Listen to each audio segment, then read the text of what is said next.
Olá pessoal, tudo bem com vocês? Então, hoje eu estou gravando esse vídeo, né, em função aí do cancelamento das aulas presenciais,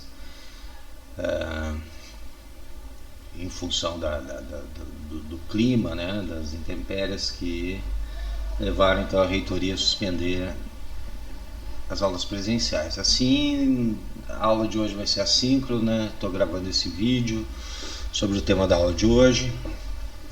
Vocês podem olhar ele cada um a seu tempo. E na próxima semana então a gente discute, tira dúvidas. E também vou deixar uma atividade ao final.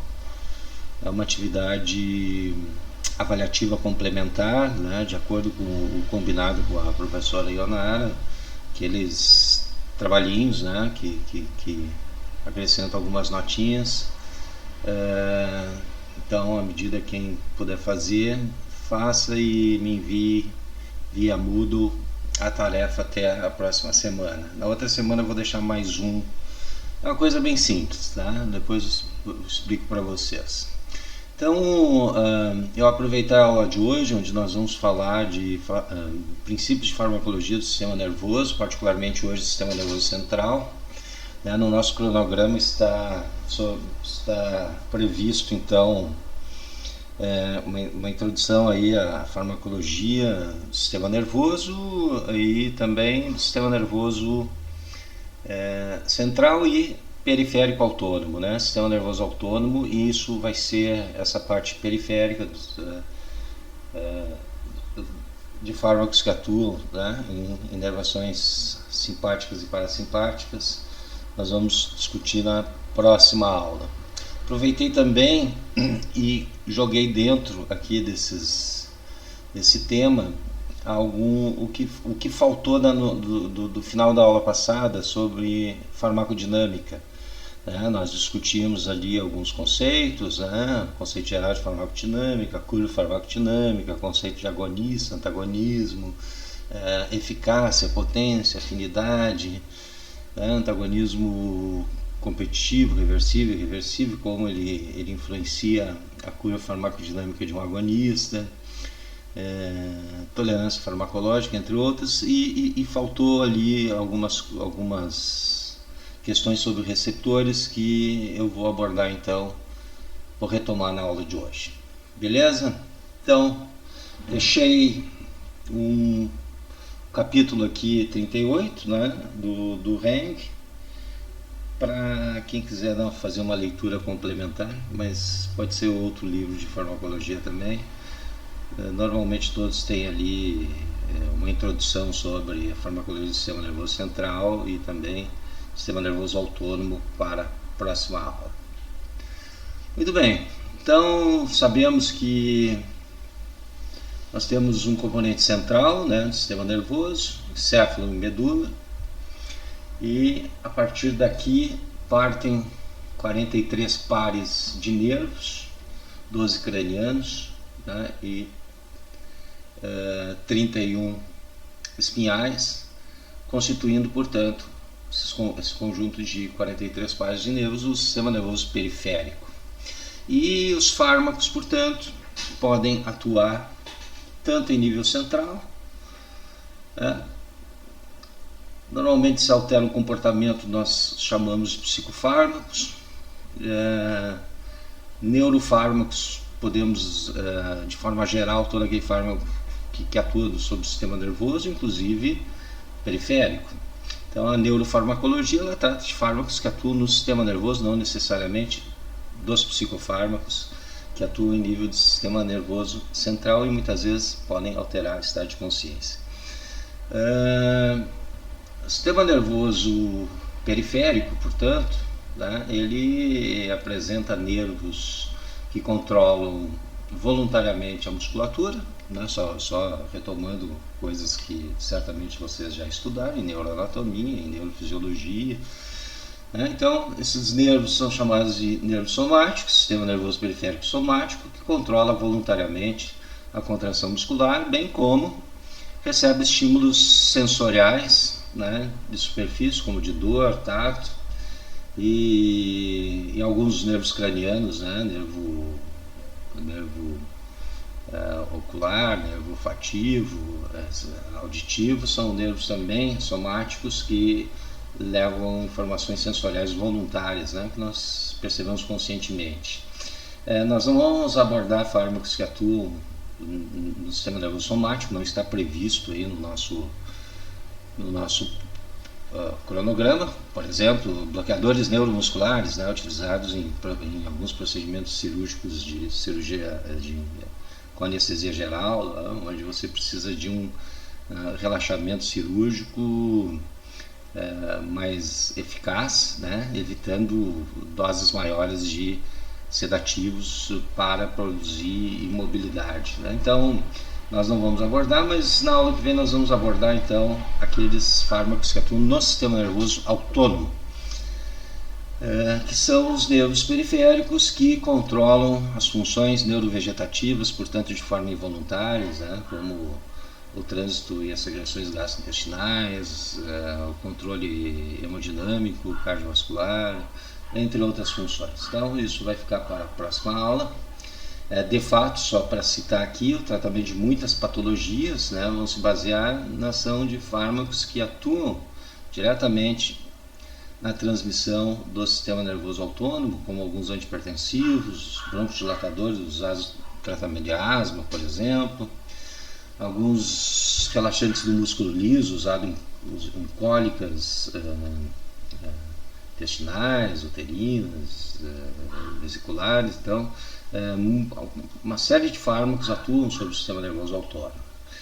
E também eu vou focar na próxima aula, já estou dando uma adiantada aqui no que nós vamos dar uma focada, né? E que muitos efeitos adversos dos nossos psicofármacos, que portanto atuam no sistema nervoso central, eles de fato ocorrem devido a uma ação direta ou indireta sobre o sistema nervoso autônomo. Então, muitas respostas neurovegetativas que você observa após, como efeito adverso de alguns medicamentos, como antidepressivos, antipsicóticos, etc., eles são em função de interações, então, diretas ou indiretas com o sistema nervoso autônomo, produzindo efeitos periféricos. Aqui está, né? Alguns nervos, então, são constituintes do sistema nervoso autônomo parasimpático, regulando vísceras. Outros são simpáticos. A função normalmente antagônica desses sistemas, né? Onde o parasimpático normalmente nos adapta ao repouso e o simpático a situações de estresse, luta e fuga. Portanto, a aula que vem falaremos então de fármacos que atuam no sistema nervoso periférico. Em relação a psicofármacos, hoje é uma introdução à farmacologia do sistema nervoso central, né? Nós vamos, obviamente, a principal foco da disciplina é estudar psicofármacos, e isso é visto separadamente nas classes de psicofármacos, né? Vocês têm previsão lá de estudar antipsicóticos, antidepressivos, ansiolíticos, etc. Mas na aula de hoje, então, eu gostaria de tratar alguns assuntos mais até associados com a farmacodinâmica, as bases gerais da ação desses fármacos.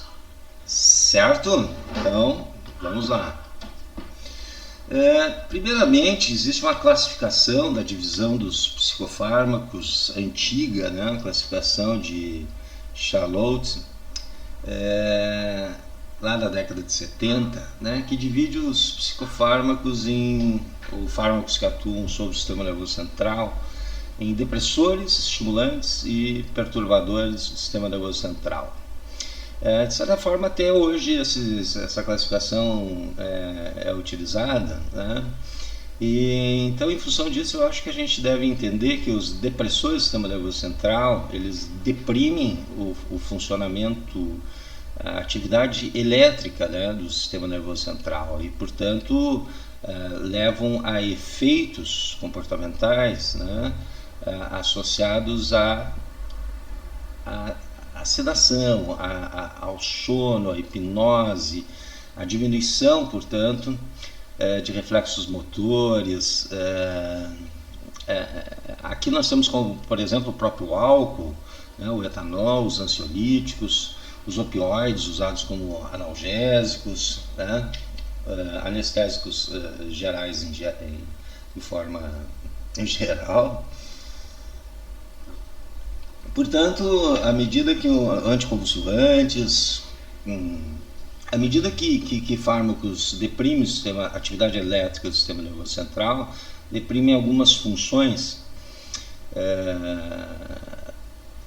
cognitivas e não só superiores do cérebro, mas em altas doses podem inclusive deprimir funções neurovegetativas, de controle neurovegetativo, como depressão cardiorrespiratória, e aí mora o perigo, né, de superdosagem de fármacos depressores do sistema nervoso central. Por outro lado, os estimulantes, né, como a cafeína, que é um estimulante fraco, a própria nicotina, as anfetaminas, cocaína, o metilfenidato, eles são fármacos que aumentam a atividade, são psicoestimulantes que aumentam a atividade elétrica, diminuem sono, são ansiogênicos e, portanto, são considerados estimulantes exatamente por aumentarem a atividade de circuitos excitatórios neuronais. Os fármacos perturbadores também são conhecidos como alucinógenos ou psicodélicos ou psicomiméticos ou psicoticomiméticos, né? Eles modificam não quantitativamente a atividade elétrica de circuitos cerebrais, mas qualitativamente, né? Perturbam, distorcem o funcionamento. E normalmente isso pode trazer como alguns dos efeitos alterações então da percepção da realidade, como imagens distorcidas, alucinações, né? Muitos produtos perturbadores, né, são substâncias são produtos naturais encontrados em plantas, né, como por exemplo o tetrahidrocannabinol, encontrado na cannabis, o próprio LSD, né, apesar que o LSD você encontra também em fungo que se desenvolve em centeio, né, fungado, foi isolado inicialmente a partir daí. A psilocibina, né, que é um alcaloide de alguns cogumelos, que é uma substância psicodélica.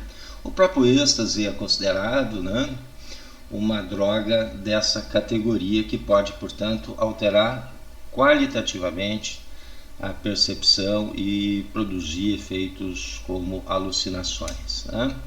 Então essa é uma classificação antiga, mas de fato hoje nem todos os fármacos a gente consegue encaixar exatamente nessa classificação. Portanto, aqui é colocado um quadro retirado ali do Reng, e esse quadro ele se reproduz em quase todas a literatura atual, que divide as classes dos nossos psicotrópicos, né? Que é a classificação hoje mais utilizada. De fato, a classificação de psicotrópicos pode variar bastante, pode ser inclusive ser classificado de acordo com a estrutura química. Aí eu vou ter alguns exemplos: os benzodiazepínicos, que são ansiolíticos, sedativos, barbitúricos também, ansiolíticos antigos já com baixa índice terapêutico, portanto deixaram de ser usados como ansiolíticos, mas ainda permanecem em utilização como anticonvulsivantes e anestésicos. As anfetaminas, né, uma classe química.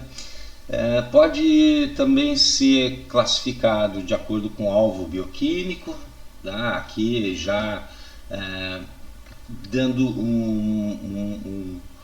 uma ideia, portanto, do mecanismo de ação, quando se utiliza essa classificação como inibidores da monoaminoxidase, aqui a sigla de inibidores da recaptação sináptica de serotonina, antidepressivos, agonistas GABAérgicos, agonistas dopaminérgicos. Portanto, aqui já está me dando uma ideia de mecanismos de ação. Em relação a efeitos comportamentais, é basicamente a classificação antiga, né, como depressores, né, aqui alucinógenos, psicoestimulantes, nootrópicos. Nootrópicos quer dizer que melhoram a cognição, são fármacos utilizados, por exemplo, no tratamento de Alzheimer, né. Em relação ao próprio uso clínico, né, como nós encontramos aí antihipertensivos, anti-inflamatórios, né, nós também encontramos aí psicofármacos com essa nomenclatura, já associando a uso terapêutico como antipsicóticos, antidepressivos e ansiolíticos. Dentro desse pool todo de diversidade de classificação, então, hoje os psicofármacos, ou melhor, neurofármacos que atuam no sistema nervoso central, né, eles são atualmente divididos aqui em anestésicos gerais, cuja a função é produzir sedação, imobilidade. Alguns deles também produzem analgesia e são utilizados, né, em cirurgias. Nós temos aqui anestésicos gerais que são administrados intravenosamente e outros que são, né, aqui como propofol, etomidato, né,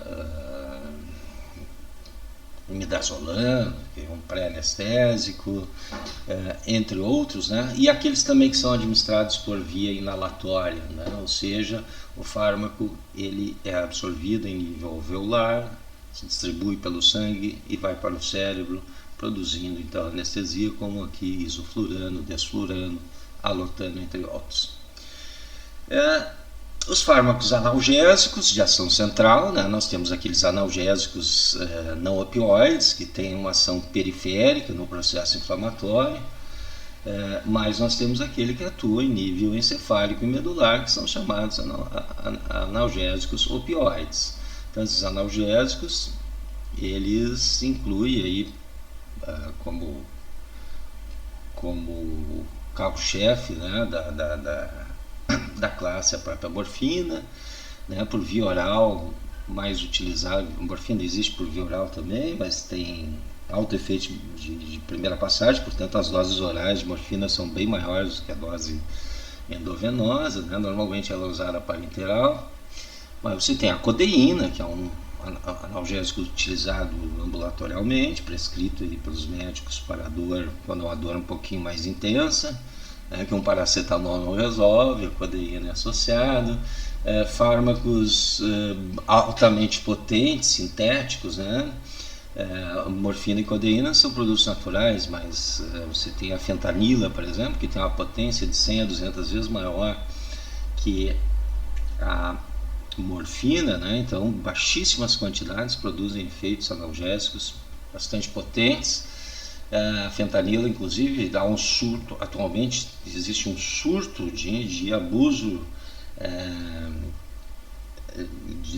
associado à droga, abuso de droga, né, relacionado à fentanila, principalmente nos Estados Unidos, com muitos óbitos associados, em função da capacidade de rapidamente produzir tolerância desses fármacos, né, e, portanto, overdose e causar depressão cardiorrespiratória potencialmente fatal. Então, os analgésicos, nós temos os ansiolíticos sedativos, né, que são substâncias utilizadas não só para o tratamento de ansiedade, mas também como sedativo propriamente dito, né, inclusive pré-anestésico. Podem até ser utilizados alguns deles como diazepam e clonazepam como anticonvulsivantes, né, podem ser utilizados como hipnóticos, né, no caso de insônia patológica. E aqui a principal classe associada são os benzodiazepínicos, né? A classe química dos benzodiazepínicos, incluindo aqui benzodiazepínicos de longa duração, como diazepam, né? E clonazepam também, de intermediária duração, o midazolam pode ser por via oral para o tratamento como hipnótico, né? Para induzir sono, ou endovenosa para como pré-anestésico, né? Ou sedativo anestésico, né? de rápida duração aí para pequenos procedimentos. Nós temos os fármacos anticonvulsivantes ou antiepiléticos, né? Também aí é uma classe, uma diversidade bem grande em termos estrutural, química dos anticonvulsivantes. Alguns benzodiazepínicos são utilizados como anticonvulsivantes, aqui citado também anticonvulsivantes clássicos como carbamazepina. Carbamazepina também é utilizada hoje em dia para o tratamento da dor crônica, né? Então, alguns tipos de dor de origem dores neuropáticas, né? Você tem o ácido valproico, você tem o fenobarbital, né, que é o Gardenal, então a fenitoína. Existem vários, uma gama, uma diversidade enorme de anticonvulsivantes. Todos eles, claro, têm em comum diminuir a atividade elétrica, são depressores, portanto, né, porque as crises epiléticas se caracterizam por uma tempestade elétrica, né, entre aspas, uma tempestade elétrica cerebral, que pode ser focal, pode ser num determinado ponto, pode ser mais generalizada. Então, diferentes fármacos dessa classe se prestam para diferentes tipos de crises epiléticas. Nós temos também os fármacos antipsicóticos, também conhecidos como neurolépticos. A gente pode até dizer que os neurolépticos, o termo neuroléptico é quase um sinônimo de sedativo. Então, aqui é um fármaco que não se encaixa bem como sedativo, mas ele de certa forma diminui a atividade, alguns circuitos neuronais, que permite inclusive aliviar e diminuir sintomas de surtos psicóticos ou de esquizofrenia. E nós temos aqui aqueles mais antigos, como o haloperidol, a clorpromazina, e os mais novos aí, como risperidona, quetiapina, olanzapina, entre outros. E são fármacos que todos eles têm em comum, né, serem antagonistas de alguns tipos de subtipos de receptor dopaminérgicos, sendo que os de ação os de nova geração, eles apresentam também outros mecanismos de ação associados que permitem uma melhor resposta e uma diminuição significativa de efeitos adversos. Antidepressivos, portanto, né, diferentes classes de antidepressivos, os mais utilizados hoje, não só para o tratamento de transtorno de humor, de depressão e outros tipos de transtorno de humor, sem dúvida, são os inibidores da recaptação de serotonina, né, onde a fluoxetina foi o primeiro aí a ser lançado no mercado. Nós temos os mais antigos, os tricíclicos, nós temos inibidor na monoaminoxidase, e tem uma série de outros antidepressivos que nós vamos estudar, que não se classificam, né? São nessas classes que eu acabei de citar, eles acabam sendo inibidores seletivos só da noradrenalina, ou também bloqueiam a noradrenalina, recaptação de noradrenalina e serotonina, não tendo efeitos adversos como os tricíclicos têm. Então nós vamos discutir melhor aqui esses fármacos mais tarde, né? Os psicoestimulantes, né, ou psicomotores, né, que de fato tendem a, normalmente esses fármacos eles aumentam os níveis de os circuitos dopaminérgicos no cérebro, aumentando então não só tendo efeito psicomotor, de estimulação, né, da atividade motora, com presença de movimentos estereotipados em altas doses, né, mas eles Então reduzem o sono, aumentam a vigília, aumentam a euforia, tem alta capacidade de adição, portanto, as anfetaminas são um exemplo de psicoestimulantes, cocaína, o próprio metilfenidato, né, utilizado no tratamento de déficit de atenção e hiperatividade. A cafeína é um leve estimulante e eles apresentam então normalmente a capacidade de aumentar diretamente os circuitos de recompensa mesolímbicos dopaminérgicos. No fim, aqui está colocado aqui os psicomiméticos ou alucinógenos, aqui uma série de drogas de abuso, né? Como o próprio êxtase, o ácido lisérgico, a mescalina, o TSH, tetrahidrocannabinol, THC, desculpe, que são fármacos, portanto, perturbadores da função de alguns circuitos cerebrais, né? Incluindo aqui estimulação de circuitos serotoninérgicos com a mescalina, entre outros. E aqueles aqui no final, os nootrópicos, são fármacos que tendem a melhorar a cognição, então eles são usados em doenças associadas à perda da cognição, como por exemplo, né, no Alzheimer. Então você tem fármacos que aumentam os níveis de acetilcolina, são chamados aqui de inibidores da acetilcolinesterase, e melhorando, portanto, a atividade de alguns circuitos associados à memória e à cognição no córtex frontal e hipocampo, né, onde a acetilcolina tem um papel importante. Nós temos alguns antagonistas, receptor glutamatérgico. Então esses fármacos eles são conhecidos como nootrópico. Certo? Então aqui era para dar uma visão geral aí da classificação atual dos psicofármacos e dos psicotrópicos, portanto, que tem como alvo o sistema nervoso central, a sua ação e seu uso terapêutico. Ok? Isso vai ser abordado então em diferentes aulas de forma separada. Vamos adiante. Bom, essa lâmina a gente discutiu ela semana passada, mostrando diferentes alvos moleculares, proteínas alvo de fármacos, né, associadas a seus mecanismos de ação.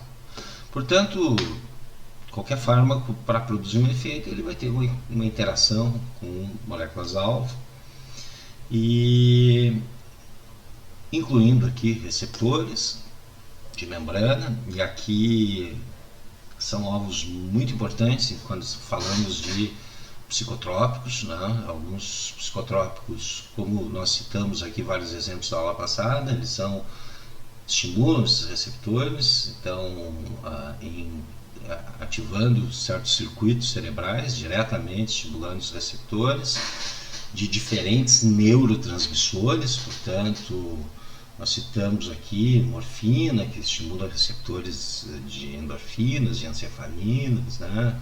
O pramipexol, que estimula receptores dopaminérgicos, sendo usados como adjuvante no tratamento do Parkinson. Por outro lado, nós temos fármacos que bloqueiam esses receptores, portanto, diminuindo esses circuitos neuronais associados aí à ação de determinados neurotransmissores, diminuindo a ação desses neurotransmissores, né? Aqui foi citado aqui bloqueadores de dopamina, utilizados como antipsicóticos, cetamina, utilizado como anestésico, bloqueando glutamato.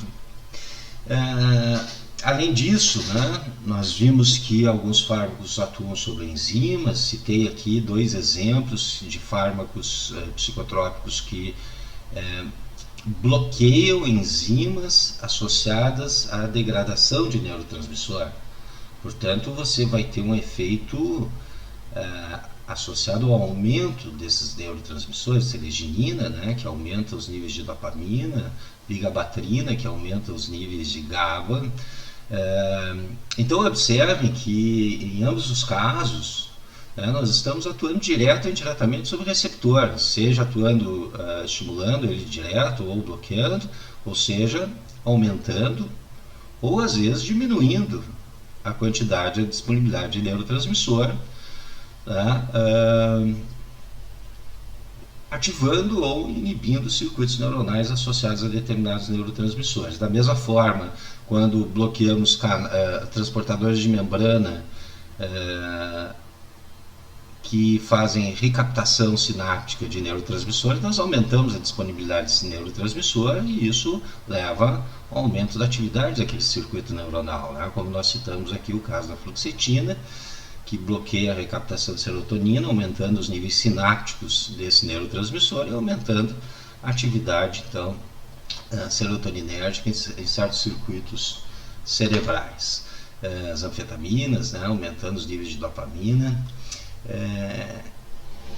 Então você vai ter um aumento dos níveis de neurotransmissor e uma ação, né, indireta, portanto, sobre estimulação de receptores. Quando nós interagimos farmacologicamente com canais iônicos, nós também estamos de forma direta ou indireta atuando sobre receptores. Se esse canal iônico for independente ligante, ele é um receptor ionotrópico, como nós discutimos na aula passada. Então você pode estar estimulando esse receptor ionotrópico, aumentando a permeabilidade da membrana a determinado íon, né, como é o caso dos benzodiazepínicos e o receptor GABAérgico, que é um canal de cloreto, levando então a um efeito eletrofisiológico direto sobre a membrana, atividade elétrica neuronal. Mas também você pode atuar sobre canais voltage dependentes, que de certa forma eles são efetores das respostas eletrofisiológicas que ocorrem a partir da estimulação de receptores. Não esqueçam que a principal função neuronal é modular, regular a atividade elétrica, gerar, produzir, né, e propagar a atividade elétrica, e isso depende diretamente de alteração de permeabilidade iônica, e os canais voltagem dependentes são muito importantes nesse sentido, de forma que a estimulação de um receptor, ou direto ou indiretamente, vai regular a função de canais voltagem dependentes.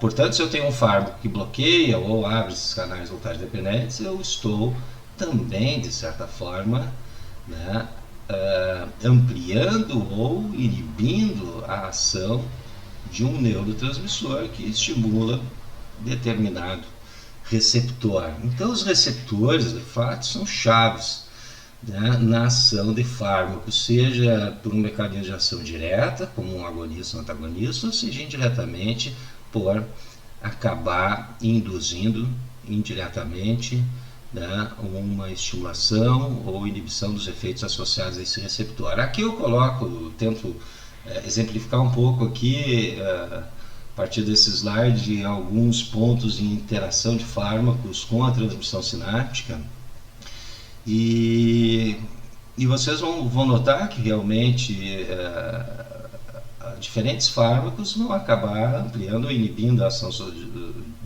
de forma direta ou indireta sobre receptores. Então, fisiologicamente, a gente pode dizer que um neurotransmissor ele é sintetizado no neurônio, pode ser sintetizado no corpo celular, é transportado aqui para o botão sináptico ou sintetizado aqui mesmo, depende do neurotransmissor. Quando há um estímulo elétrico aqui, ocorre aumento das concentrações de cálcio, né, no botão sináptico, e isso faz com que haja degranulação das vesículas secretoras, liberando o neurotransmissor. Esse neurotransmissor vai atuar sobre receptores, né, que podem ser receptores que modulam diretamente a permeabilidade da membrana, a permeabilidade iônica da membrana, alterando sua eletrofisiologia de forma direta. É o caso dos receptores que são canais iônicos e são chamados de receptores ionotrópicos, ou pode, né, esse neurotransmissor se associar a receptores que modulam uma transdução de sinal e que indiretamente, além de outros efeitos, vai regular a abertura ou fechamento de canais iônicos. O nosso neurotransmissor ele pode se difundir, né, para fora da fenda sináptica, ser metabolizado em outro nível, mas normalmente, só que nós estamos falando em dimensões de nanômetros, 200, 300 nanômetros, então há uma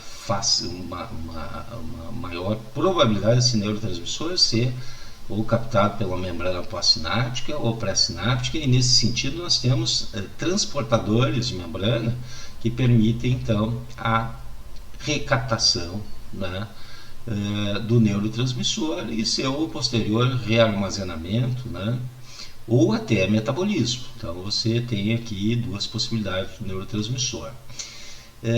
Nesse sentido, então, os fármacos podem atuar em qualquer um desses níveis aqui, né, e no final você vai ter um aumento ou diminuição da ação sobre o receptor, aumentando ou diminuindo a atividade, né, sináptica aqui, ou seja, se essa atividade sináptica está ligada a um circuito neuronal, você vai ampliar ou inibir esse circuito neuronal que está associado a um determinado efeito, um efeito comportamental, por exemplo, como modulação do humor, né?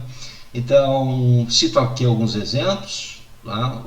Você pode, um fármaco que aumenta a produção do neurotransmissor, né? A L-Dopa. A L-Dopa é a L-dihidroxifenilalanina, usada, é o carro-chefe, né? A primeira linha para o tratamento da doença de Parkinson, e ela é usada como substrato para a síntese de dopamina, aumentando os níveis da liberação de dopamina e aumentando, portanto, a transmissão dopaminérgica que está carente, né, na doença de Parkinson, particularmente nas vias nigrostriadas, né, lá que sai do mesencéfalo e vai até alguns núcleos da base lá, e você tem degeneração desses neurônios dopaminérgicos. Portanto, das possibilidades de aumentar esse déficit da transmissão dopaminérgica é, né, aumentar os níveis de dopamina, fornecendo um substrato para a síntese da própria dopamina.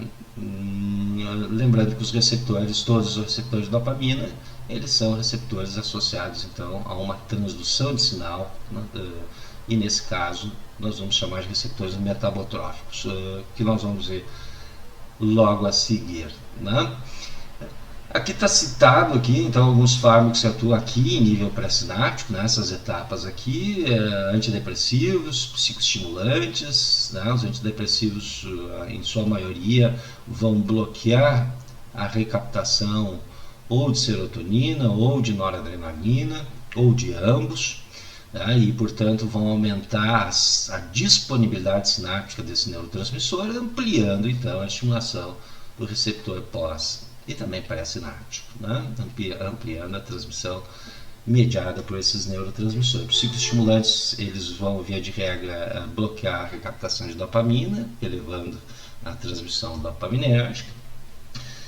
Aqui nós temos também exemplos aqui de interação sobre o metabolismo, no caso inibir o metabolismo do neurotransmissor, por exemplo, as catecolaminas, a noradrenalina, dopamina e a própria serotonina também, são metabolizadas pela monoaminoxidase, uma enzima, portanto, intracelular, responsável pelo metabolismo desses neurotransmissores. Ao bloquear esse metabolismo, você aumenta a disponibilidade para a liberação desses neurotransmissores, aumentando a transmissão, né? Aqui no caso, né, no caso de depressão, né, está associado aí a diminuição tanto de serotonina quanto de noradrenalina. E aqui nós temos aqui um fármaco antidepressivo, fenilzina, que é um inibidor da MAO, né? E a seleginina é um inibidor da MAO-B, né? Que nós temos a MAO-A e a MAO-B, que é mais seletiva à dopamina, então ela é usada mais para o Parkinson, porque você tem uma ampliação da disponibilidade de dopamina no caso. E aqui os atuando pós-sinapticamente. Você pode atuar com agonistas ou antagonistas de receptores, estimulando a transmissão ou bloqueando, né? tanto em receptores que são canais iônicos, quanto em receptores metabotróficos que regulam a eletrofisiologia da membrana neuronal via transdução de sinal. Aqui citei alguns exemplos, agonistas, por exemplo, de receptores GABAérgicos, GABA-A, os benzodiazepínicos. Na verdade, eles não são, acho que eu falei aula passada, eles não são exatamente agonistas, porque sozinho eles não abrem o canal, ao estimular o receptor. Eles são efetores alostéricos, porque eles potencializam a ação do próprio neurotransmissor, que é o GABA.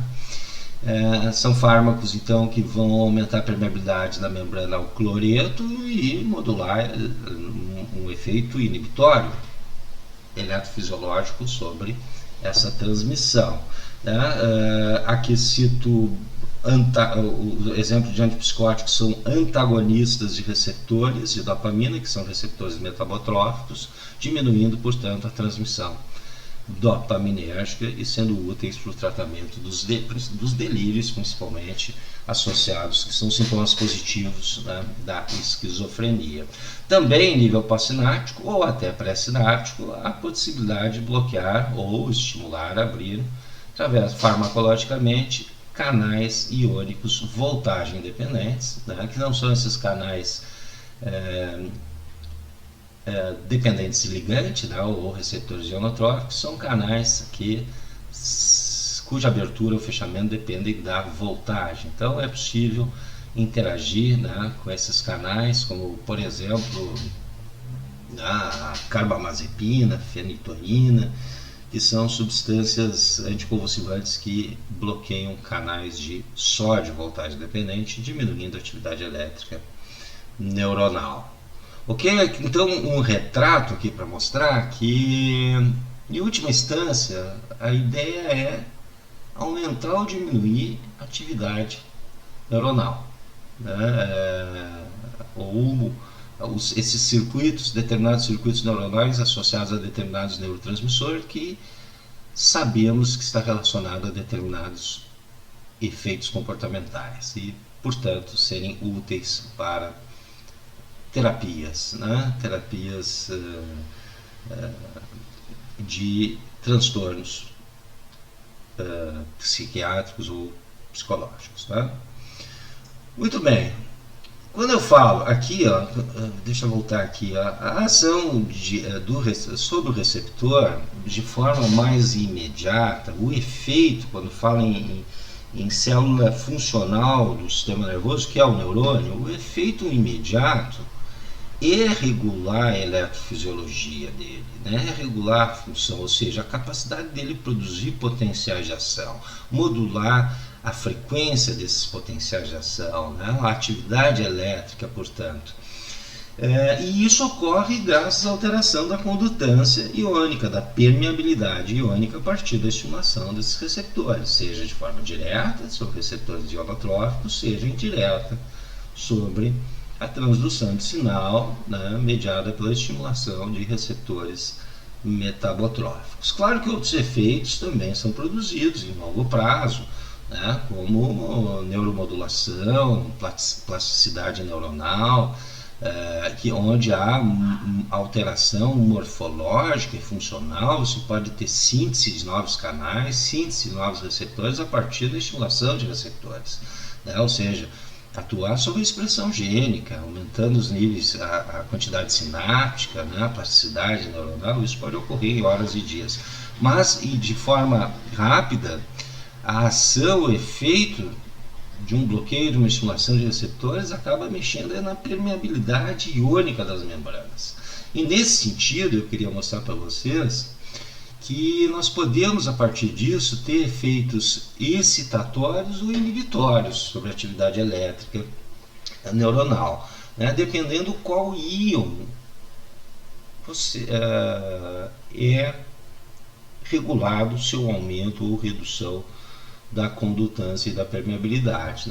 Então, se um determinado fármaco, ou diretamente estimulando receptores ou bloqueando, né? Ou indiretamente, aqui é um fármaco, né? Diretamente mexendo sobre receptores ou canais iônicos, seja regulados quimicamente ou voltagem dependente, ou indiretamente aumentando ou diminuindo os níveis do neurotransmissor, e portanto você vai ter aumento ou diminuição da estimulação do receptor.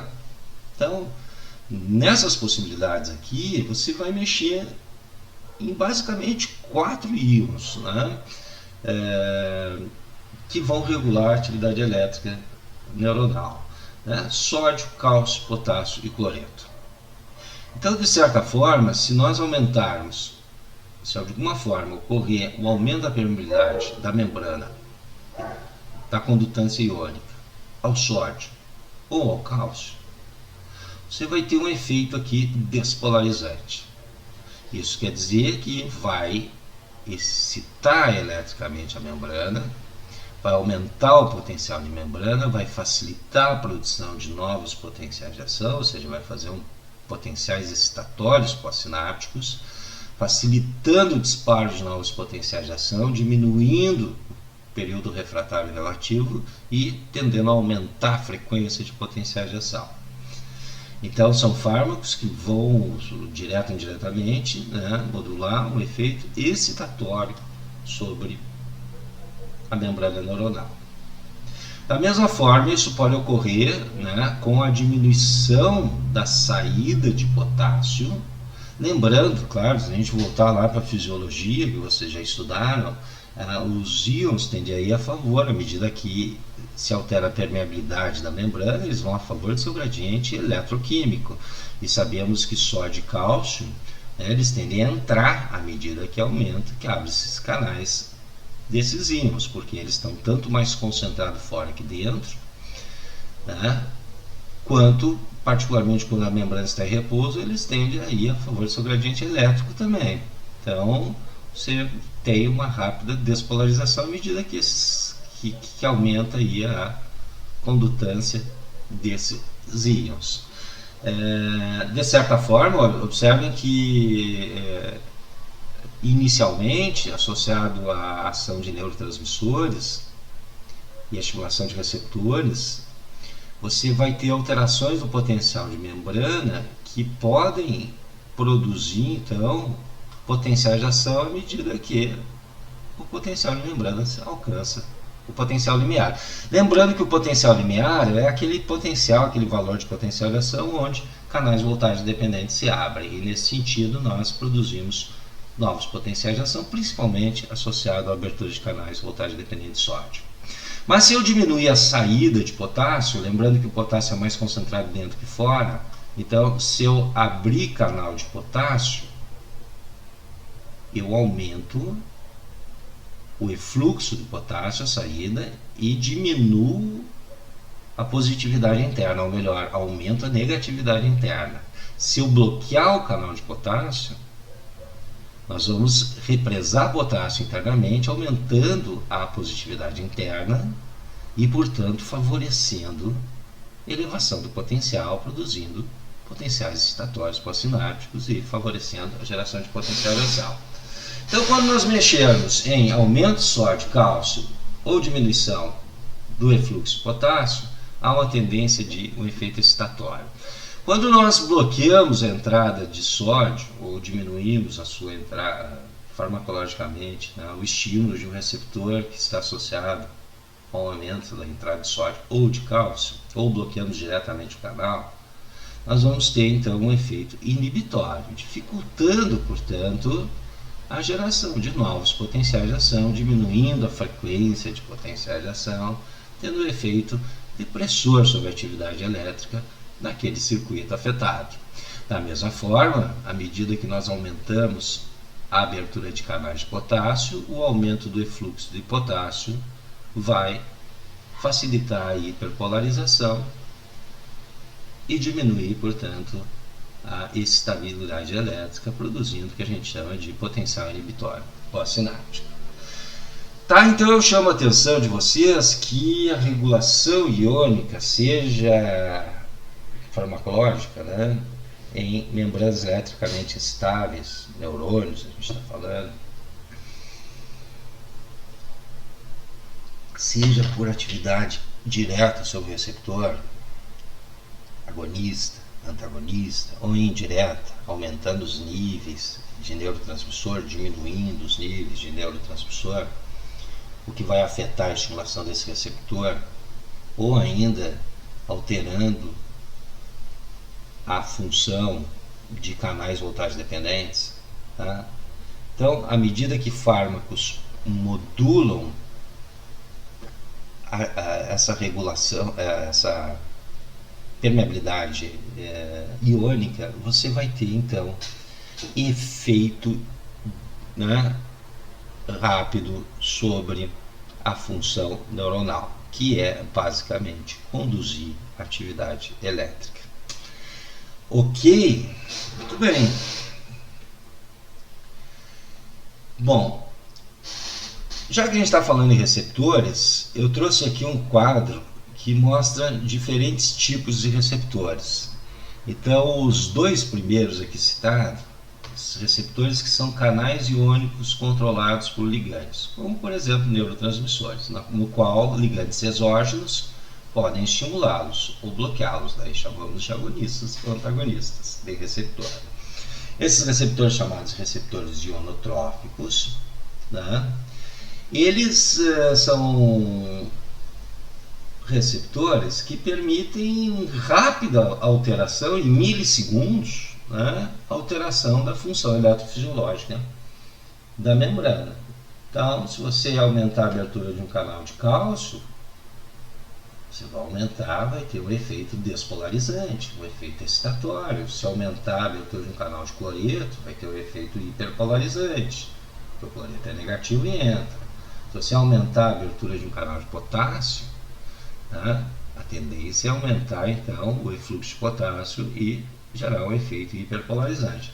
Portanto, o principal efeito, ou o efeito básico, né, da regulação de neurotransmissores ou farmacológica sobre receptores ionotróficos é ter uma rápida alteração em milissegundos da atividade elétrica de circuitos neuronais. Aqui é colocado alguns exemplos, né, um exemplo, na verdade, receptor nicotínico, que é o receptor, que é um canal de sódio, né, regulado pela acetilcolina, e o agonista endógeno é o neurotransmissor.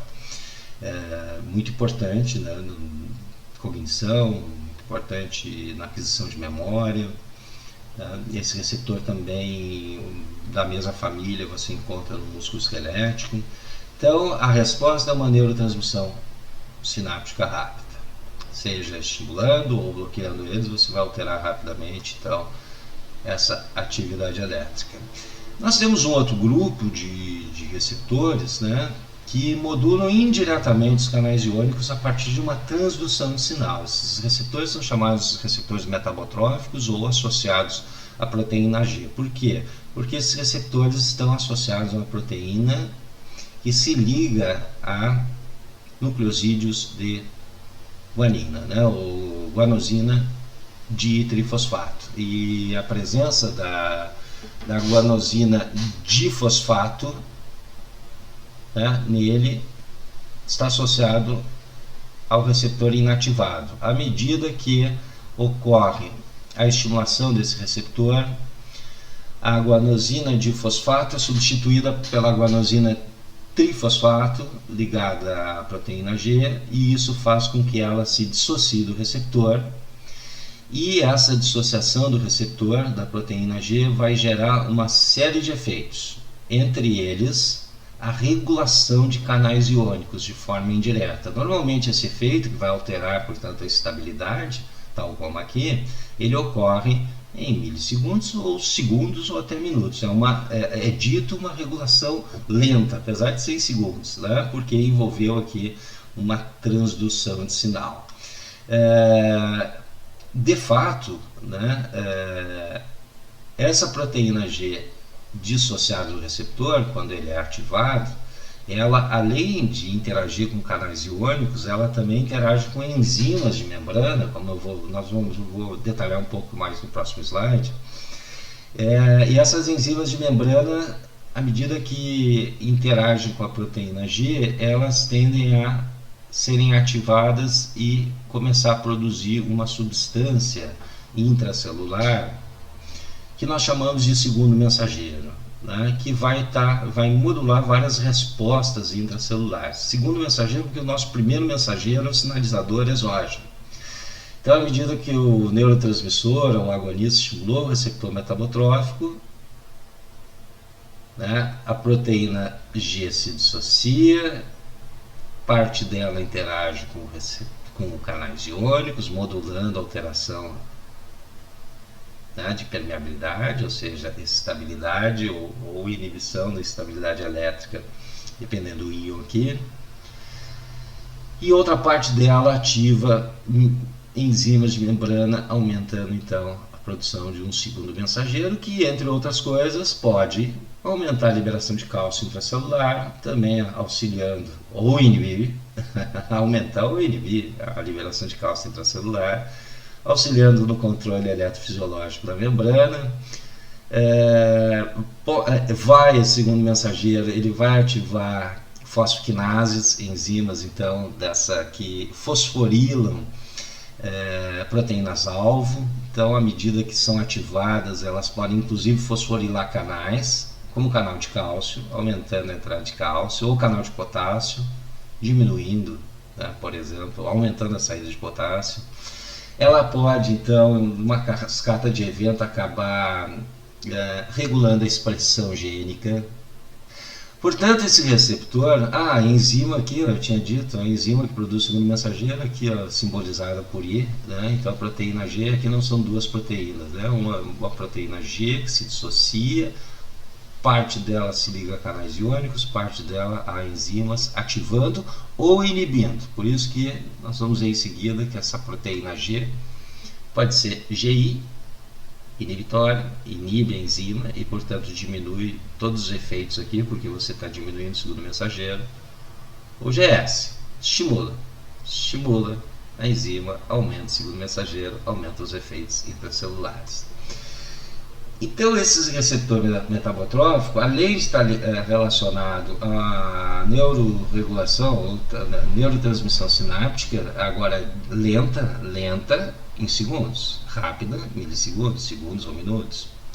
Deixei inclusive um videozinho na última aula para vocês, de 3 minutos, que aborda de forma bem didática a diferença entre esses dois receptores. Uma animação, né, de 3 minutinhos, que vale a pena vocês olharem para ver um pouco mais com detalhes a diferença desses dois receptores.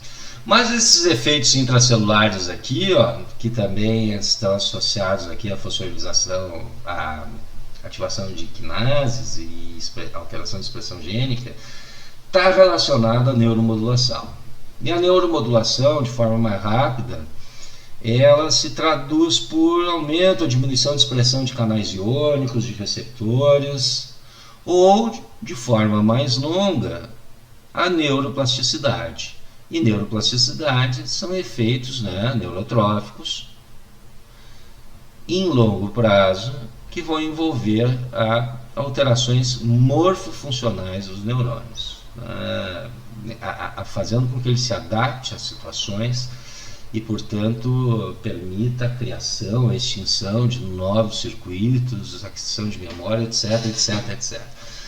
E que é uma coisa que hoje vem sendo mais explorada, um pouco mais entendida, e falta muito ainda para se compreender bem a questão da neuroplasticidade e como farmacologicamente se pode atuar sobre ela. Ainda a gente trabalha muito com respostas rápidas eletrofisiológicas, modulando a estabilidade, depressão, inibição elétrica e seus efeitos, mas sem dúvida a neuromodulação e a interação farmacológica sobre a neuromodulação é um campo extremamente fértil, né, dentro da farmacologia. Bueno, esses dois neurônios aqui, esses dois receptores, é o alvo farmacológico direto e indiretamente na maioria dos nossos fármacos. Mas eu cito aqui também, a gente não pode deixar de citar, né, receptores ligados à quinase, Perifericamente, o receptor ligado à quinase. Quinases são enzimas, aqui como a fosfoquinase, né? Que é ativado pelo segundo mensageiro aqui. Quinases são enzimas que fosforilam proteínas-alvo. E aqui no caso, a quinase faz parte do receptor, do domínio intracelular do receptor, de forma que à medida que ele é estimulado, essa quinase é ativada. Um receptor associado à quinase, a tirosina quinase no caso, periférico bastante distribuído, o receptor da insulina, tá? Mas no sistema nervoso nós encontramos vários receptores associados à quinase, associados a receptores de citocinas, de fatores de crescimento, que vão intimamente modular a expressão gênica, né? E aqui por fim, né, receptores intracelulares nucleares de esteroides. Como receptores de estrogênio e testosterona, e sabemos que esses esteroides eles têm não só efeitos periféricos, né, mas também têm efeitos centrais, né, como testosterona, como os estrógenos, e isso também está intimamente associado à modulação da expressão gênica, uma vez que eles vão diretamente, né, influenciar no aumento na transcrição de certos genes. Então, esses receptores, juntamente com o metabotrófico, também são importantes são muito importantes na neuromodulação. Esses aqui, ionotrófico e metabotrófico, são receptores que permitem um efeito eletrofisiológico, portanto, uma mudança de atividade elétrica, né, neuronal, e seus reflexos associados, né, aumento ou diminuição da atividade de circuitos neuronais e seus reflexos sobre o sistema nervoso central. Ok? Bom, aqui um pouco mais sobre receptores metabotróficos.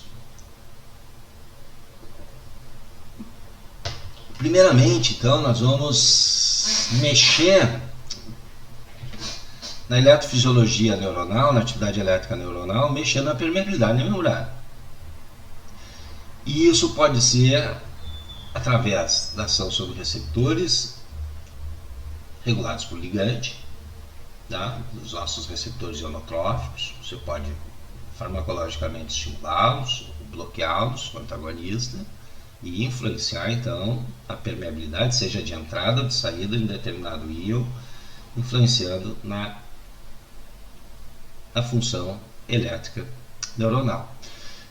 E por receptores metabotróficos. Então, um pouquinho mais detalhado aqui, né? O receptor metabotrófico é um receptor que tem várias alças transmembrana, tem um sítio de ligação aqui ao neurotransmissor, ou um fármaco, seja agonista ou antagonista, né? Quando ocorre a interação, né, de um agonista, a alteração conformacional, e isso faz com que a proteína G, aqui mostrada por 3 subunidades, alfa, beta e gama, se dissocie do receptor, que está normalmente ligadinho aqui, certo? E isso vai ocorrer de forma um pouquinho mais detalhada, só aqui na subunidade alfa tem o nucleosídeo de guanina de fosfato, quando há interação do agonista ou do neurotransmissor aqui, esse nucleosídeo é substituído por uma guanina trifosfato. Isso permite a dissociação, né, da proteína G do receptor, incluindo a dissociação da subunidade alfa do resto da proteína G, que é a beta e gama, que ficam juntas ainda. A subunidade beta e gama, ela é capaz de interagir com canais iônicos, modulando sua abertura, tá? Ou fechamento.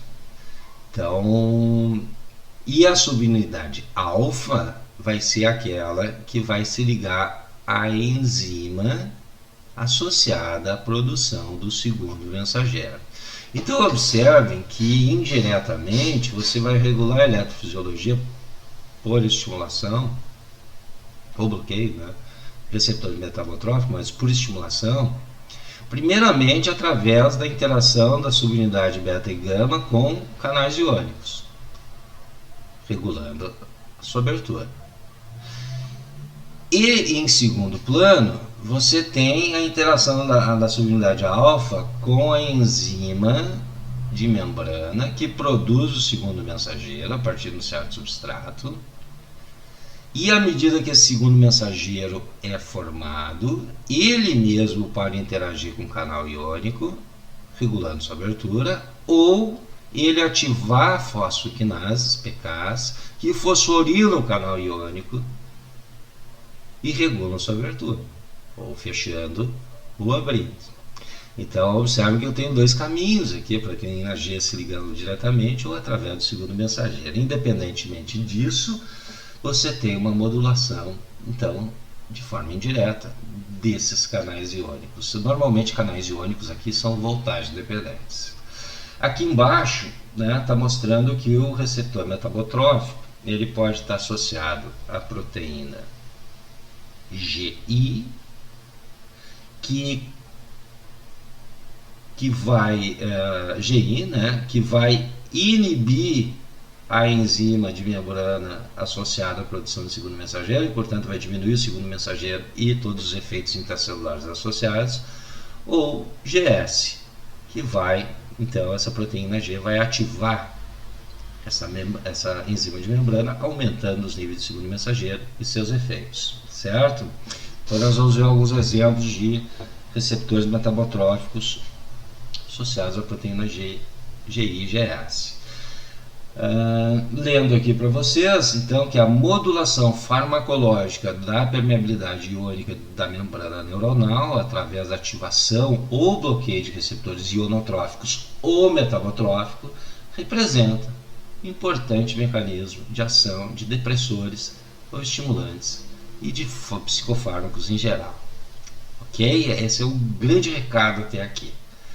Tá? Que vocês entendam que a ideia é, em primeira instância, é regular eletrofisiologicamente a atividade neuronal e, consequentemente, aumentar a atividade desses circuitos ou inibir, tendo como reflexo alterações de comportamento, por exemplo.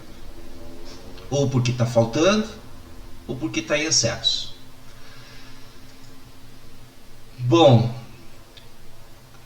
ali atrás estava falando de receptores metabotróficos, aqui eu botei 3 exemplos, receptores ionotróficos, e incluindo aqui o receptor da acetilcolina, que é um canal de sódio, que é o meio extracelular, que é o meio intracelular. Então, esse é o receptor chamado nicotínico, no qual a própria nicotina do tabaco estimula, e entre os efeitos no cérebro, da ativação colinérgica desses receptores, e portanto vocês podem ver se é um canal de sódio, nós vamos ativar eletricamente esses neurônios que contêm esses receptores. Essa ativação vai modular de forma direta o aumento de dopamina e ativação, portanto, de circuitos de recompensa. Nesse sentido, drogas que ativam esses receptores podem acabar tendo um efeito aditivo, uma vez que também estimula o sistema de recompensa.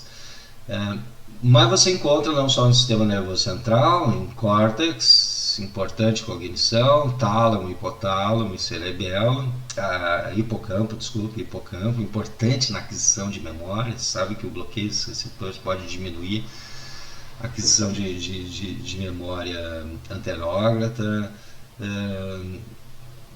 aquisição de novas memórias, portanto, mas perifericamente você encontra, por exemplo, no músculo esquelético. Não é exatamente o mesmo receptor, você tem fármacos seletivos para o receptor nicotínico do músculo esquelético e do sistema nervoso, principalmente bloqueadores, o que te permite, por exemplo, bloquear de forma seletiva o receptor do músculo esquelético para produzir bloqueio neuromuscular, utilizado na cirurgia, sem afetar os receptores nicotínicos centrais. Então esse é um exemplo, né? Um canal que você tem uma resposta rápida por aumento da permeabilidade ao sódio. Aqui nós temos o receptor de glutamato. O glutamato é o principal neurotransmissor excitatório do cérebro, né? Ele tem 3 receptores deles que são receptores ionotróficos. Aqui eu coloquei um deles, que é um canal principalmente de cálcio, né? Esse receptor, quando há estimulação aqui do domínio extracelular pelo glutamato ou por um outro agonista, como por isso batizado receptor NMDA, N-metil-D-aspartato, que é um agonista seletivo desse receptor, você tem um aumento da permeabilidade ao cálcio. Tem alguns detalhes aqui, como a presença de um íon magnésio aqui no seu poro, né, que para ele sair daqui não basta o glutamato estimular aqui, ou outro agonista. Deve-se ter uma pequena alteração de potencial de membrana intracelular antes, para que o magnésio desobstrua e esse poro possa ter a ação GABAérgica, glutamatérgica aqui. Mas isso é um detalhe sem importância, né? De qualquer forma, você aumenta a entrada de cálcio, você tem um efeito excitatório aqui. E esse é um neurotransmissor associado desde a dor, a transmissão, né, medular de dor, tanto que bloqueadores desse receptor têm efeito anestésico, né, como importante papel, né, na cognição, memória, na vigília. E aqui nós temos o receptor do GABA, né, o derivado de aminoácido, né, um neurotransmissor inibitório mais abundante no cérebro, ácido gama-aminobutírico, e que também esse receptor é alvo de vários fármacos, né, como benzodiazepínicos, os barbitúricos, como fenobarbital, o próprio álcool tem ação. Ele é um canal de cloreto, certo? Então, quando o neurotransmissor se liga, você tem um aumento da permeabilidade da membrana ao cloreto, aumentando a negatividade interna e dificultando a geração de novos potenciais de ação.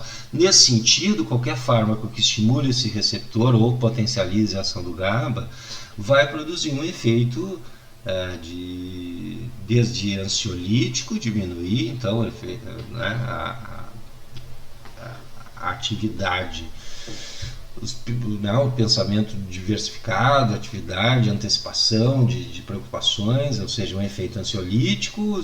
Aumentando a dose, você tem um efeito hipnótico, quer dizer, vai produzir sono, porque vai desligando maiores áreas cerebrais. Aumentando a dose, você põe o indivíduo em anestesia cirúrgica, e aumentando a dose se induz coma, né? E aumentando a dose depressão cardiorrespiratória e morte. Então você tem um efeito que vai sendo ampliado à medida de forma dose dependente, principalmente por fármacos como barbitúricos. Então aqui só para exemplificar para vocês alguns receptores, né, ionotróficos que são propriamente canais iônicos. Exemplificando alguns receptores agora metalotróficos, eu coloquei aqui um associado à proteína GI, receptor metabotrófico. Aqui está o nosso. Isso aqui é uma transmissão de dor, só para vocês entenderem. Lá está a pele, né? Aqui está uma terminação nervosa nociceptiva. Você fez um estímulo dolorido, ativou aqui receptores nociceptivos, gerou potencial de ação.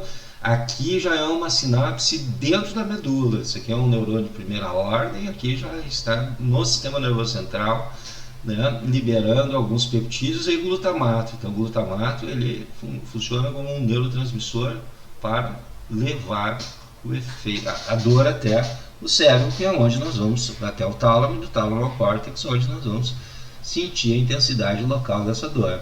Tá aqui dois receptores, o AMPA e o NMDA, receptores de glutamato, que são receptores ionotróficos. Mas aqui, tanto em nível pós-sináptico porque esse é pré-sináptico, a dor está vindo lá de fora. Isso aqui é uma via sensorial. Tá? Quanto pré-sináptico, nós temos receptores de morfina, na verdade receptores opioides do tipo Mi. Todos os receptores de morfina ou receptores opioides, eles são receptores metabotróficos. E esse é um receptor metabotrófico, né, o receptor Mi, o mais importante talvez para o efeito analgésico da morfina e de outros opioides. Ele é um receptor associado à proteína G e o efeito dele, a GI, na verdade, né? Então isso quer dizer que você vai ter diminuição do neurotransmissor. Diminuição do neurotransmissor, né, leva a dois eventos importantes. Leva a um evento importante, que é a diminuição da entrada de cálcio. Você vai ter a redução da fosforilação do canal de cálcio e, portanto, vai haver uma diminuição da entrada de cálcio. Em nível pré-sináptico, uma redução da entrada de cálcio por canais aqui voltagem dependentes vai diminuir a liberação do neurotransmissor. E esse neurotransmissor aqui está modulando a transmissão de dor. Então, efeito inibitório, né, uma estimulação, um agonismo sobre esse receptor, causa redução do nível do segundo mensageiro e diminuição da entrada de cálcio com redução da liberação, por exemplo, de glutamato. Por outro lado, a proteína G, a subunidade beta e gama da proteína GI, ela se liga ao canal de potássio, abrindo o canal de potássio voltagem dependente e aumentando o efluxo de potássio. Se aumenta o efluxo de potássio, eu gero um efeito hiperpolarizante aqui dentro, ou seja, dificulta a geração de potencialização nesse neurônio pós-sináptico que conduz dor até o cérebro. Então, um efeito analgésico, inibindo a transmissão de dor através da estimulação. E aqui eu poderia fazer isso também bloqueando os receptores NMDA. Mas aqui no caso é através aqui um antagonista como cetamina e aqui um agonista como morfina, né? Eu sei que é um pouco árido tudo isso e nós vamos mais nesta aula, né, falar assim um pouquinho mais detalhado sobre esse nível tão molecular assim, mas é legal, eu acho, para que vocês se coloquem, né, uma ideia mais palpável aí do que está por trás de um mecanismo de ação em termos eletrofisiológicos no sistema nervoso. Aqui está mostrando, né, que a proteína G ela já se dissociou. Aqui é uma foto lá do videozinho que eu deixei para vocês. Acho que alguns já devem ter visto. Quando o agonista se liga, esse é o domínio extracelular. Proteína G que estava grudadinha aqui, com o trímero das 3 subunidades, né, se solta. Na verdade se solta porque o GDP é substituído pelo GTP. A subunidade beta e gama se liga a canais iônicos, como está ocorrendo aqui, só que aqui é GI e está modulando a abertura do canal de potássio, tá? E vai modular, portanto, a permeabilidade da membrana. Enquanto que a alfa vai se ligar a enzima associada ao segundo mensageiro. O segundo mensageiro mais, eu não coloquei em lugar nenhum aqui, não, tá? O segundo mensageiro mais comum, né, ou que você encontra na maioria dos receptores metabotróficos, associado à proteína GS, no qual vai ativar a enzima e produzir o segundo mensageiro. O mais comum é o AMP cíclico, né? Uma forma cíclica da adenosina monofosfato. E a enzima relacionada é a adenilato adenilciclase. Então, à medida que ela é ativada, ela pega o ATP, desdobra ele em AMP, uma forma cíclica. Esse AMP cíclico então vai fazer esses efeitos todos, regulando o canal, ativando PKs, né, abrindo canais de cálcio, por exemplo, né. Então, a AMP cíclico vocês talvez na literatura vão ver algumas vezes ali, o AMP cíclico modula a resposta, a transdução de sinal da estimulação do receptor noradrenérgico, né, beta 1 ou dopaminérgico D1. Então já sabem que é o segundo mensageiro dos mais. Existem outros, né, como no inositol trifosfato, mas esse é um deles mais comumente associado a diferentes receptores metabotróficos. Certo? Bom, para ir para o final aqui, tá? Eu só queria dar um outro exemplo de receptores metabotróficos, que são os receptores da dopamina. Claro, todos os receptores da noradrenalina são metabotróficos, receptores alfa, beta. Todos os receptores da serotonina, exceto um, são metabotróficos, né? São vários da serotonina, exceto um. Todos os receptores de dopamina são metabotróficos. E assim por diante. Todos os receptores de opioides, das endorfinas, encefalinas são metabotróficos e assim por diante.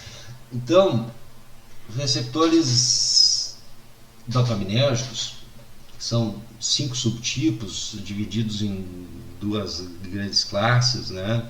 Os excitatórios e inibitórios. O D1 e D5 são receptores associados à proteína GS, portanto vão aumentar a produção do segundo mensageiro, que é o AMP cíclico, através da estimulação da adenilciclase. E o AMP cíclico vai ativar a fosfoquinase A e ela vai fosforilar os receptores e proteínas-alvo, causando seus efeitos. Receptores D2, D3, D4, observe que o receptor D2 é o alvo de grande parte dos antipsicóticos, por exemplo, né? Ela está associada à proteína GI e isso leva à abertura de canais de potássio, fechamento de canais de cálcio e a inibição da adenilciclase, diminuição da AMP cíclico, diminuindo seus efeitos. Então, aqui nós temos um exemplo de um neurotransmissor extremamente importante, não só em efeitos comportamentais, e que está intimamente associado a alguns distúrbios, como por exemplo em vários tipos de psicose, de mania e de esquizofrenia, né? Particularmente sua hiperatividade, mas também no controle motor no cérebro e no controle endócrino, no hipotálamo e na hipófise. Portanto, fármacos que interferem nesses receptores vão interferir nessas funções. Aqui eu mostro, para concluir a aula de hoje, só já contextualizando um pouco mais, as 4 vias dopaminérgicas. Você observa aqui uma viazinha que elas saem aqui da região mesencefálica, né, onde nós temos vários núcleos de corpos celulares de neurônios dopaminérgicos. Um se estende aqui, para a hipófise, né, a via túbero-infundibular, e aqui a dopamina tem um efeito aqui na dedo-hipófise de inibir a liberação de prolactina, que é um hormônio importante, né, na síntese, na estimulação das glândulas mamárias e produtos de leite. Então aqui a dopamina está mantendo inibido, a não ser durante o final da gestação e a amamentação, que então há uma redução dos níveis de dopamina e um aumento de prolactina. Mas observem que à medida que você usa fármacos que bloqueiam o receptor de dopamina, esse efeito inibitório sobre prolactina pode ser afetado e, portanto, produzir uma hiperprolactinemia, incluindo estimulação de produção de leite, né, entumecimento das glândulas mamárias, incluindo de homens, né, ginecomastia. E isso você pode observar em algum uso contínuo, em médio e longo prazo, né, de antipsicóticos, principalmente de primeira geração, que são antagonistas dopaminérgicos que acabam também bloqueando essa via aqui.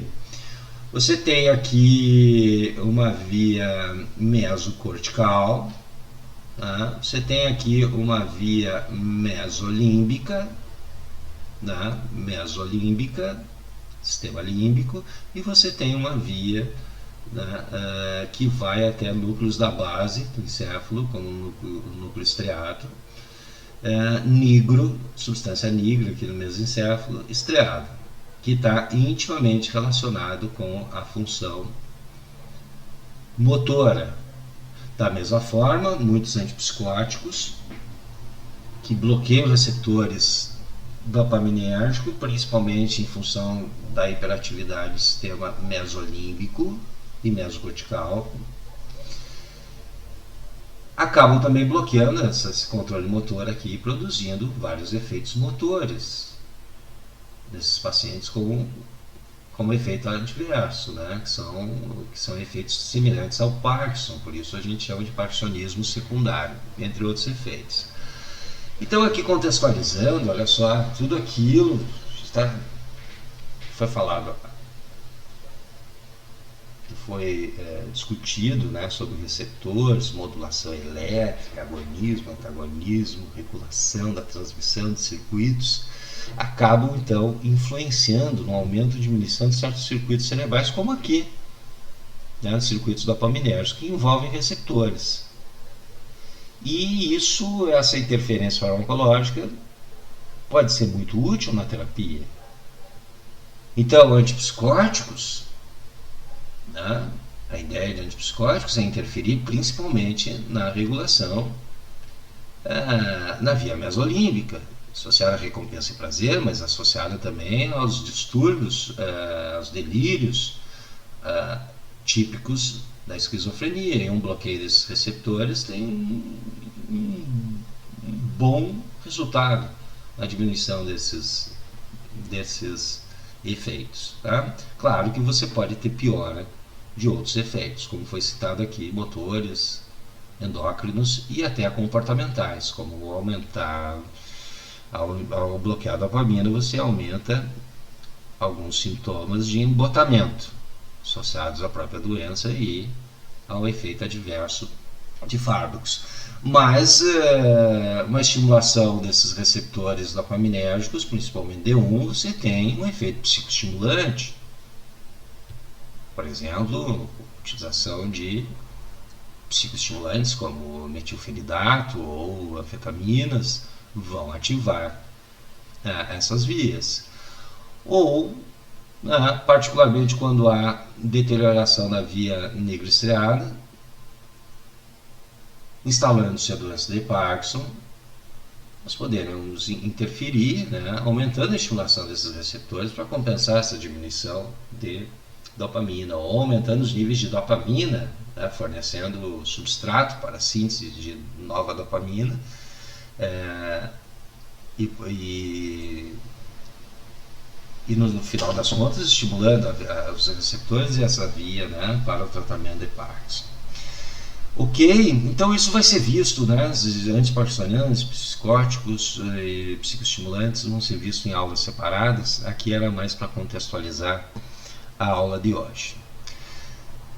A atividade que eu quero propor para vocês, né, dentro daquela avaliação complementar,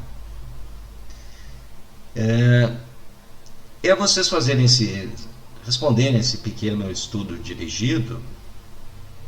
Tentem responder as 5 questões. A aula que vem eu quero discutir as respostas com vocês, mas vocês vão eleger uma delas, a que vocês sentirem que responderam de forma mais completa, e vão me mandar, vão postar. Não precisa ser as 5, eu sei que o tempo de todo mundo é cada vez mais curto, e então vocês, até porque essa atividade complementar, né,